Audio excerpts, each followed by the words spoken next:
Bonjour à toutes et à tous et bienvenue sur ce nouvel épisode d'Economics. Nous sommes le dimanche 23 mars. J'espère que vous allez bien et que vous avez passé un excellent week-end. On est parti pour notre tour d'horizon de l'actualité économique en 10 minutes. Et pour la première actualité, on reste en France où le gouvernement a annoncé un produit de placement pour financer la défense à partir de 500 €. Les Français vont donc pouvoir participer à l'effort de réarmement de l'Europe en plaçant leur argent sur un produit d'épargne dont l'investissement initial minimum est de 500 €, a annoncé le ministre de l'économie Éric Lombard. Alors les contours précis de ce produit ne sont pas connus, mais le ministre a précisé que le montant du placement pourra aller jusqu'à quelques milliers d'euros. Les fonds seront bloqués pendant au moins 5 ans. Ce n'est donc pas comme le livret A où l'épargne est disponible tout de suite. Et il n'a en revanche pas précisé le taux de rémunération de ce produit de placement pour le moment. En revanche, ce fonds devrait rapporter 450 millions d'euros pour financer l'industrie de la défense. Et cette contribution se fera sur la base du volontariat et sera directement géré par les réseaux bancaires et d'assurance. Éric Lombard a par ailleurs estimé que les entreprises du secteur de la défense auront besoin à peu près de 5 milliards d'euros de fonds propres, de capitaux nouveaux, afin de monter en cadence dans le cadre de l'effort national de défense. Donc au final, ces 450 millions d'euros estimés ne constituent qu'une petite partie des ambitions du gouvernement en termes de défense. Et cette annonce intervient alors que le ministère de l'économie a reçu jeudi des investisseurs et des entreprises de défense dans le cadre de l'effort national réclamé par Emmanuel Macron début mars. Pour la deuxième actualité, on s'envole en Chine où le constructeur chinois BYD promet une recharge de ses voitures électriques en 5 minutes. Baptisé Super e-Platform, le nouveau système présenté par BYD lundi promet une prouesse inédite, une charge de pointe à 1000 kW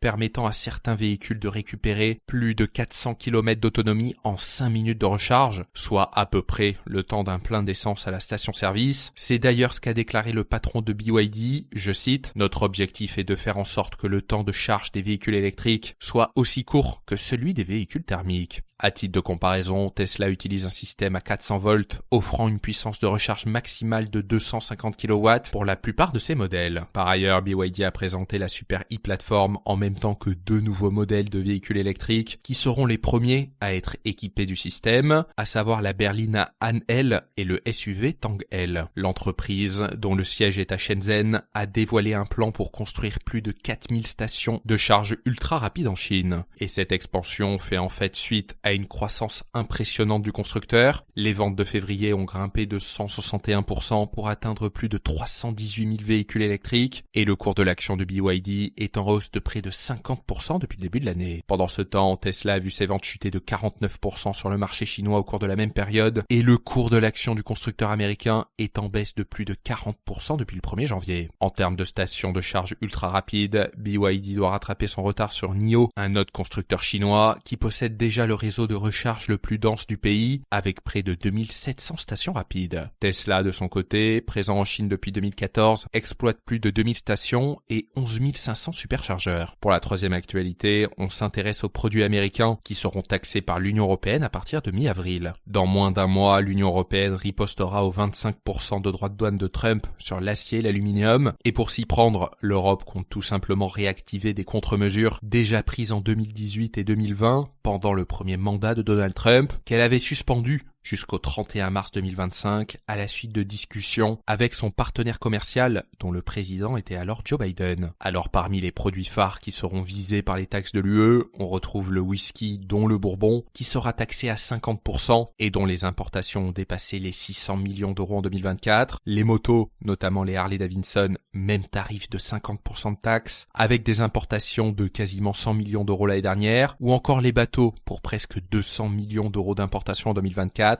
taxés à 25% cette fois-ci, comme la plupart des produits concernés par les droits de douane. On retrouve aussi le café, le maquillage, les plastiques, les jeans, le riz, le jus d'orange ou encore le maïs, dont les importations ont franchi les 300 millions d'euros l'année dernière. Comme l'explique la présidente de la Commission européenne, Ursula von der Leyen, je cite, « Puisque les États-Unis appliquent des droits de douane d'une valeur de 28 milliards de dollars, nous réagissons par des contre-mesures à hauteur de 26 milliards d'euros, un chiffre qui correspond à la portée économique des droits de douane américains. Au total, une liste temporaire de plus de 1700 produits américains a été publiée, mais nécessite encore une phase de consultation des États membres. Je vous tiendrai au courant. » Pour la quatrième actualité, on revient en France, où la Banque de France a enregistré une perte nette de 7,7 milliards milliards d'euros en 2024. En fait, ce mercredi, la Banque de France a publié un rapport qui montre que l'envolée des taux d'intérêt a mis à mal les finances de l'institution. Alors déjà, pour bien comprendre, la Banque de France n'a pas le même rôle que les banques commerciales comme la Caisse d'épargne, le Crédit Agricole ou encore la Société Générale. En fait, la Banque de France est la banque centrale du pays, elle ne peut pas faire faillite, elle est chargée de la stabilité financière et de la supervision bancaire sous l'égide de la Banque centrale européenne. Et plus concrètement, les banques commerciales peuvent emprunter auprès de la Banque de France à court terme via les opérations de refinancement. Elle peut aussi intervenir en cas de crise et veiller à la solidité financière des banques commerciales. Donc au final, pour faire simple, elle est garante du bon fonctionnement du système bancaire français. Et pour en revenir à la perte nette de la Banque de France en 2024, celle-ci s'explique par deux facteurs. Le premier correspond à la période avant 2022, lorsque la Banque de France a acheté massivement des obligations d'État et d'entreprises à des taux fixes très bas, en moyenne autour des 0,7%, conservés pendant plusieurs années, pendant par exemple 10 ans, dans une période où les taux directeurs de la BCE avoisinaient les 0%. Le problème étant qu'à partir de 2022, la BCE a remonté les taux d'intérêt directeurs pour lutter contre l'inflation à plus de 4%, ce qui a donc mécaniquement augmenté le taux de dépôt, c'est-à-dire le taux auquel la Banque centrale rémunère les banques commerciales qui déposent leur argent auprès d'elle. Cela signifie très concrètement que la Banque de France a dû payer 4% sur les dépôts des banques commerciales,